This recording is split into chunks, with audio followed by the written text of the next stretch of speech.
विधवा की शादी। सिर्फ 30 साल की थी नीलम जब एक कार हादसे में उसके पति की मौत हो गई। उसकी गोद में था उसका 4 साल का बेटा और ढेर सारी जिम्मेदारियां। नीलम को सजने संवरने और अच्छे कपड़े पहनने का बहुत शौक था, लेकिन पति की मौत क्या हुई, नीलम की तो जैसे दुनिया ही बदल गई।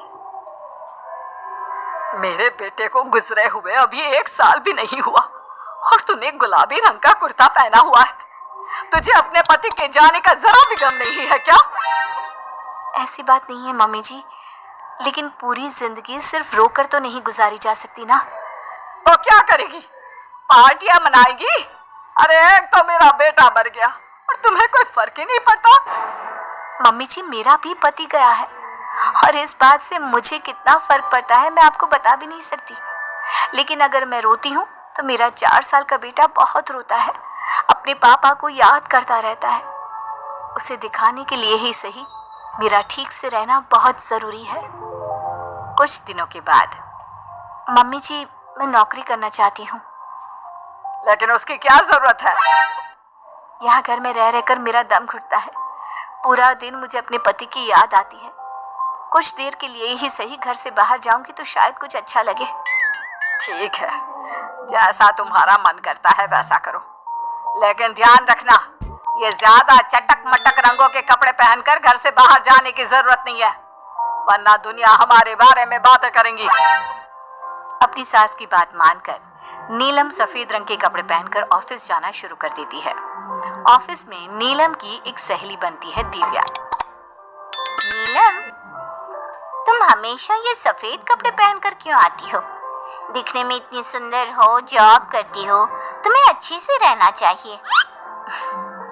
तुम्हें तो पता ही है, 1 साल पहले मेरे पति की मौत हो गई और इसीलिए मेरे ससुराल वालों ने कहा है कि मुझे सिर्फ सफेद कपड़े ही पहनने चाहिए, वरना लोग मुझे गलत समझेंगे। लोगों के हिसाब से तो अपनी जिंदगी जीना ही गलत है, लेकिन तुम कब तक ऐसे रहोगी? जो हो गया उसे भूल जाओ। मेरा भी बहुत मन करता है कि तुम लोगों की तरह रंगीन कपड़े पहनूं, अच्छे कपड़े पहनकर तैयार होकर रहूं, लेकिन फिर मोहल्ले वाले और रिश्तेदार मेरे बारे में उल्टी सीधी बातें बनाने लगते हैं। देखो, तुम जॉब करती हो, तुम्हें लोगों की बातों की परवाह नहीं करनी चाहिए। अगले दिन नीलम जाने के लिए तैयार होती है और रंगीन कपड़े पहन लेती है। ये देखकर नीलम की सास को गुस्सा आ जाता है। देखो बहू, तुम्हें समझाया था ना, अब तुम विधवा हो, तुम्हें ऐसे रंगीन कपड़े नहीं पहनने चाहिए। मम्मी जी, अगर मेरे पति की मौत हो गई तो इसमें मेरी क्या गलती? और सफेद कपड़े पहनने से आखिर क्या हो जाएगा? क्यों नहीं पहन सकती मैं रंगीन कपड़े?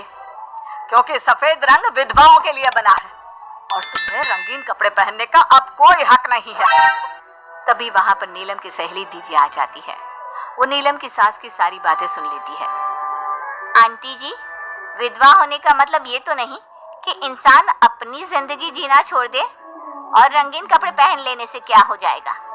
एक विधवा लड़की बाकी के सारे काम तो करती है ना, खाना खाती है, घर के काम करती है, फिर रंगीन कपड़े क्यों नहीं पहन सकती?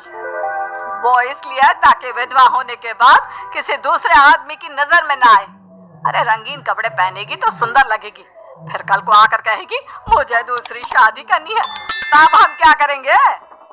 हाँ तो ठीक है ना, इसमें गलत क्या है? एक विधवा को अपनी जिंदगी जीने का पूरा अधिकार होता है, नीलम को भी है। चलो नीलम, तुम यही कपड़े पहनकर मेरे साथ चलो। नीलम रंगीन कपड़े पहनकर अपनी सहेली दिव्या के साथ ऑफिस चली जाती है। कुछ इसी तरह दिन बीतने लगते हैं, लेकिन अब पति के जाने के बाद नीलम बहुत उदास रहने लगी थी। क्या बात है, तुम इतनी उदास क्यों रहती हो? देखो, नए दोस्त बनाने चाहिए, लोगों से बात करनी चाहिए। तुमने देखा ना, कितनी मुश्किल से सफेद रंग के कपड़ों से मुक्ति मिली है, और अब रंगीन कपड़े पहनूंगी, दोस्त बनाऊंगी तो समाज मुझे वैसे ही जीने नहीं देगा। इस मामले में तुम्हें समाज की परवाह नहीं करनी चाहिए नीलम। लोगों का काम क्या है? बातें बनाना ही तो है।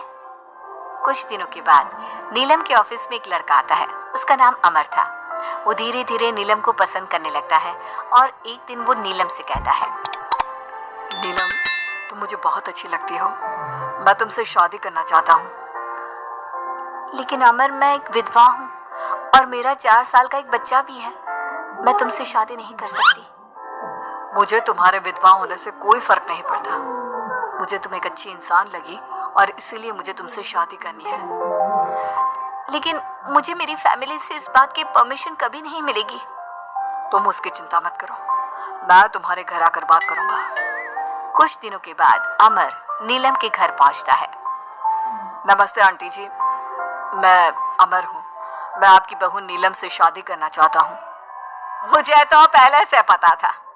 पहले तूने विधवा वाला सफेद रंग छोड़कर ये रंग बिरंगी कपड़े पहनने शुरू किए और अब तेरा चक्कर भी चल रहा है। नहीं मम्मी जी, आप गलत समझ रही हैं। मैंने ऐसा कुछ नहीं किया। अगर ऐसा कुछ नहीं किया तो फिर कौन है ये लड़का और यहाँ हमारे घर तेरे साथ शादी करने की बात करने क्यों आया है? आप नीलम को गलत समझ रही हैं। मैं नीलम को पसंद करता हूँ और उससे शादी करना चाहता हूँ। उसने मुझसे कभी ऐसा नहीं कहा। चले जाओ हमारे घर से। हमारे यहाँ पर विधवा बहुओं की शादियां नहीं करवाई जाती। समझ में आई बात? अमर वहां से चला जाता है और नीलम की सास उसे बहुत उल्टा सीधा सुनाती है। कुछ दिनों के बाद पड़ोस में एक शादी होती है।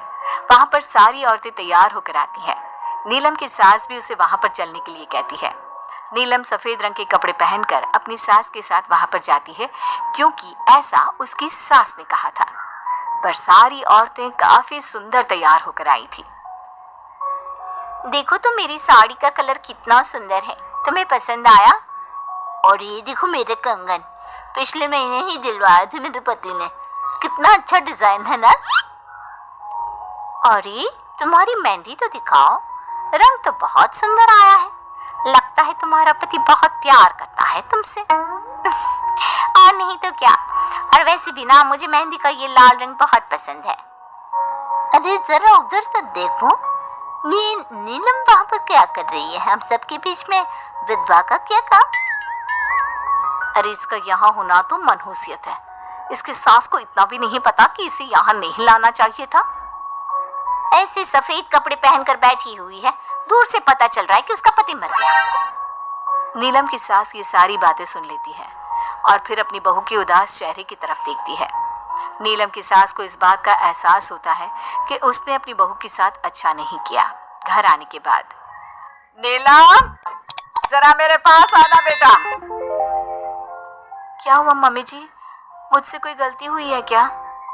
लो बेटा, बहुत सुंदर सुंदर और रंगीन साड़ियां हैं, ये सब तुम्हारे लिए। और सुनो, वो जो लड़का उस दिन घर आया था ना, क्या नाम था उसका? अमर। उसे कहना कि वो मुझसे आकर मिले। लेकिन अचानक क्या हुआ मम्मी जी? सब ठीक तो है ना? आप ये कपड़े मुझे क्यों दे रही हैं? और अमर से क्या काम है? बेटा, मेरे बेटे की मौत के बाद भी तुम मेरा इतना ख्याल रखती हो, नौकरी करती हो, पैसे कमाती हो। आज जब उस शादी में मैंने दूसरे लोगों की बातें सुनी, तब मुझे इस बात का एहसास हुआ कि विधवा होने के बाद भी तुम्हें जीने का अधिकार है। मम्मी जी, मैं कुछ समझी नहीं। देखो बेटा, जो चला गया वो चला गया, लेकिन आज के बाद तुम रंगीन कपड़े पहनोगी, खुश होकर रहोगी। और हाँ, मैं खुद तुम्हारी शादी अमर के साथ करवाऊंगी। लेकिन मम्मी जी, आप ये सब क्यों कर रही हैं? मैं तो आपके कहने पर सफेद कपड़े पहनकर शादी में गई थी। वही तो बेटा, मुझे अच्छा नहीं लगा। और ऐसा तो किसी किताब में नहीं लिखा कि विधवा होने के बाद एक लड़की को सिर्फ सफेद कपड़े पहनने चाहिए। अगर तुम ससुराल में रहकर अपनी जिम्मेदारी उठा सकती हो, तो फिर अपनी जिंदगी में सारी खुशियों पर भी तुम्हारा अधिकार है।